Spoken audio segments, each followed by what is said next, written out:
министрimiz, департамент бастығы, басшылардың барлығы, жеке құрам білу, барлығы қабырғасы қайысып отыр.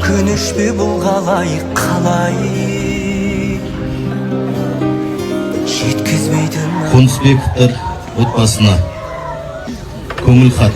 Ішкі істер министрлігі мен ішкі істер органдары, ардагерлері, полиция капитаны Қонысбеков Бауыржан Таңсықбайұлының мезгілсіз қайтыс болған туралы суық хабарды ауыр қайғымен қабылдады. Сіздер үміт артқан ұлдарыңыздан, отбасын тірегінен айырылдыңыздар. Біз болмысы биік әріптесімізді, үздік қызметкерімізді жоғалттық.